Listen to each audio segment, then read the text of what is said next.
Welcome to Festival. Community practices reminders. Stay in the zone and leave your phone alone. Join the Festival Showrunners class. The deadline is tomorrow, July 1st. The theme for summer 2026 is Voice. Happy birthday to Angelina Alvarado, Noble Hart, Maggie Anders, Lillian Diaz, Jackson DeVito, and Ariana M. Ramos. Please put your hands together and welcome to the stage IMGE Dance Company. Hey everyone, good to see you today on this beautiful hot day. My name is Ishita. I'm the artistic director of IMGE Dance. I think it's our third or fourth time back at USDAN. Raise your hands if you've seen us perform here before. Oh, nice to see you again. I'm guessing you like what we did because we're back, so that's really fun. So for the new folks, we are a genre-blurring dance company combining elements of Indian classical dance, or Bharatanatyam. Do you want to try saying that with me? Bharatanatyam. Period. We also combine elements of Indian martial arts called Chow. Easy, right? And hopefully you're familiar with this last one. I heard that DJ Cool Herc was here last summer, but hip hop and Black American street, club, and folk styles. So our theme is The Voice this year, which IMGE is so excited to be talking and dancing about, because something about IMGE is we all come from really different backgrounds: tap, ballet, contemporary, Indian, all kinds of different backgrounds, and we bring our individual voices together and try to find unity as a collective. So the first half of our performance is going to be about some of our individual experiences, battling our demons, our hopes, our strengths, our insecurities, and I'm going to introduce you to my lovely dancers here today who are going to tell you a little bit about the pieces that they're going to share and their relationship to voice. First. Hi everyone, I'm Maddie, and today you're going to be seeing an excerpt of my solo that's based off of being a snake. So real quick, can everyone put up their hands, both hands? You're going to wrap your thumbs together, or bend them first, and slightly bend your fingers as well. We want them pinched together and then slightly curve those fingers. That is the snake mudra that you're going to see me do. I also bring it together and kind of wrap my fingers, and that's when I'm at my most powerful, when I'm in that upward snake mudra position. So you'll see that in my solo. My solo, being about a snake, snakes are powerful, they're smart, and a lot of times they're underestimated. You don't necessarily look at a snake and think that it's the most powerful creature ever, right? But then they're slithery and they're sneaky and they're very strong. So I'm kind of showing that I can be strong and really push through and allow my power to come out, and that's how I interpret the snake through the solo. Thank you, Maddie. Can't wait to see that. Hi everybody, my name's Tess. Today the piece that I'm doing is about battling your insecurities and those kinds of thoughts that you can't get out of your head that are feeling like they're holding you back. So I'm going to be embodying that side, and Ishita is portraying like myself. So it's like stepping into the other role, feeling the power that my insecurities have against me, and then seeing what I can do to fight back against them. Building off of that, my solo is a little bit about my relationship to culture and traditions and trying to fit a mold or something that someone else thinks that I should be, and trying to find ways to be myself. So these are the three solos that you're going to see, and I want you to think about the ways that you might relate to all these different relationships to voice. Sound good? Sound good? Thank you. Give it up for these guys.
Anyone pick up on some of the themes that we just talked about?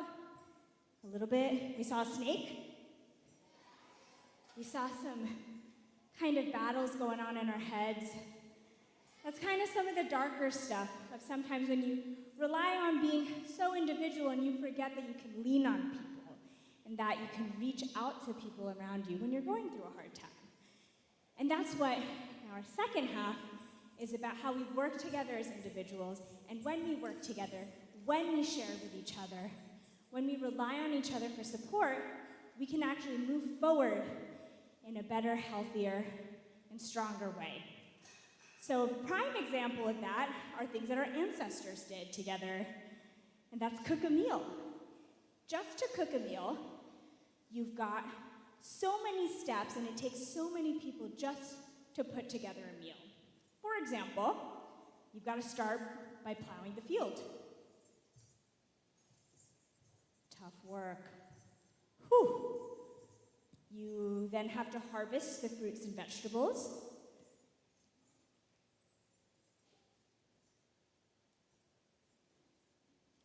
And maybe we need to also find some protein, maybe catch some fish.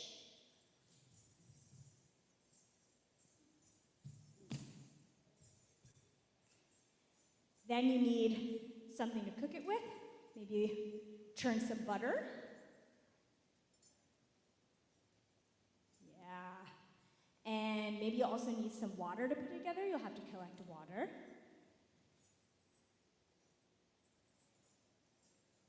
And the last thing you'll need is to start a fire, right? Yeah. So in this next piece, we're going to work together to cook a meal. In order to do that, Maddie here is going to show you a couple more mudras so you can follow along with us. Sound good? Sound good? Hi everyone. So our first mudra is going to be our sun and our moon. So everyone put your right hand up. A nice flexed hand out here. And we're going to curve our fingers in. This is called Alapadma. So you can also put it this way and represent like a flower blooming. But up here, it's going to face directly out and be our sun. And then up here, we're going to have our moon, just making an L shape with our 3 fingers bent down. And together, we have our sun and moon. So you'll see that. And here, you'll see the sun and moon represented. We also have our fish. So you're basically going to make an L shape with your finger and your thumb, with your hand fully pressed together. Put one on top of the other, and you can dive as a fish. You can get caught as a fish. Swimming, swimming, swimming, any which way. So you'll see some fish throughout this. And then also, like we said, our fire. So our last mudra, and these are called mudras, by the way. They're the symbols we make with our hand to represent and do some storytelling, okay? So you can follow along with the storytelling. So let me see our sun and our moon. Yep. Let's see our fish. Nice. And lastly, we're going to make the fire. What our fingers are doing is our third finger, or our ring finger, is going to bend down. As it's going to poke you out. Our thumb is just going to slightly bend in. This is called Three Badaka. This is a hard mudra. You want those fingers to stick together up there. You can put them in front of you, and then you're just going to shake them to make that fire. Beautiful. So again, we have our sun and our moon. Let's see it. Let's give a little sway with our sun and moon, showing time passing. We have our fish. Let me see you swim, swim, swim with your fish. Swim. Nice. I see lots of pretty fish out there. And lastly, making our fire. Again, that ring finger bends down, tuck the thumb in, and we give a shake as we're making and building our fire. Beautiful. We have them. We're going to look out for them in the next piece we're going to see. Yes. So this is an excerpt from our show called No Man, and this piece is called Meki.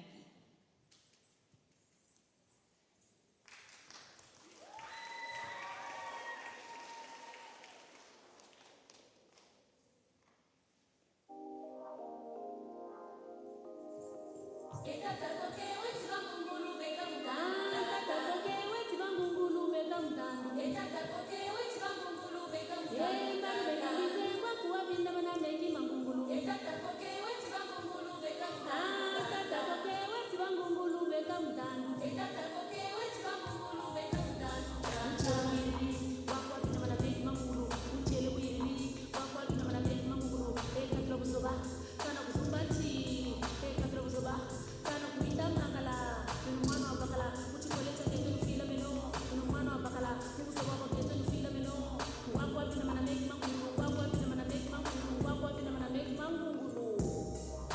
l'amour rend aveugle.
Les voilà qui arrivent, les méchants, pour nous faire la peau. Il faut que je me serve, mon fils, pour sauver ta mère. Ce butin, on en a besoin pour qu'elle vive. Laisse venir les méchants, on se battra pour le bonheur de maman, pour le bien de la famille. Faisons un front contre le mal. T'établis qu'il y a la coca de coca. T'établis qu'il y a la coca.